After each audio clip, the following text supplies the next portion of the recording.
It's 8:30. Good morning. I'm Ian Crouch with Hunter News. Lake Macquarie Council has come up with a backup plan if it's forced to amalgamate with another council. It's held discussions with Gosford about merging with a new boundary at Warnervale, which would wipe out Wyong Shire. The Herald reports it would only be a last resort, as Lake Macquarie and Gosford are keen to remain standalone councils. The federal government has announced 7 Hunter community groups who provided emergency relief services during the April superstorm are getting some financial help. The Maitland, Raymond Terrace and Dungog neighbourhood centres are among the groups sharing in $62,000. Patterson MP Bob Baldwin says the money will help these organisations continue their great work. All provided outstanding support for their communities, our communities, during the recent disasters.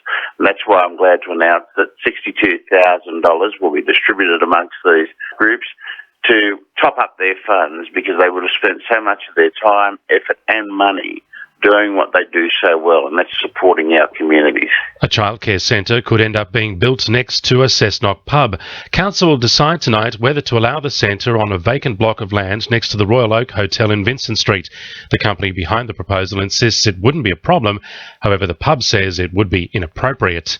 Work starts today on the new car park at Newcastle's Calvary Mater Hospital at Waratah.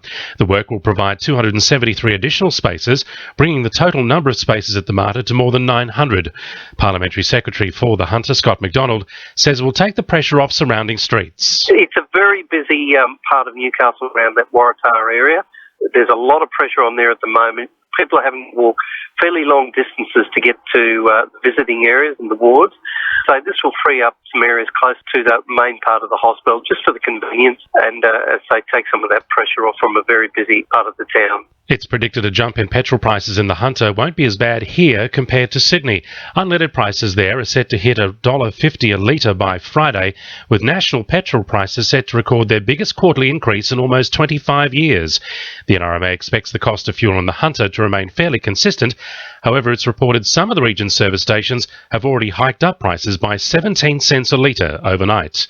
And Hunter Local Land Services and staff are holding a meeting with the local community advisory group at the Gloucester Anglican Hall tonight to discuss important issues concerning the community.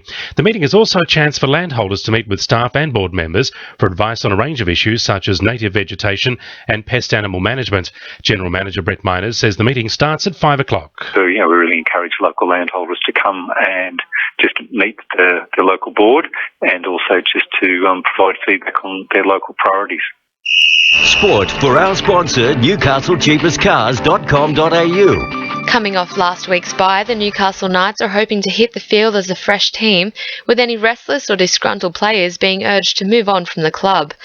Facing a must-win game against the Sharks, Captain Kurt Gidley says their defensive work has been a deciding factor in recent games. When we've played well, we've defended well, and we've normally gone on to win the game at that stage, or kept us in the game to win it. So, defensively is the backbone of most teams, and certainly for us as well. Meanwhile, Newcastle Knight Chad Redman is set to fly to Coolangatta today to start his new contract with the Gold Coast Titans.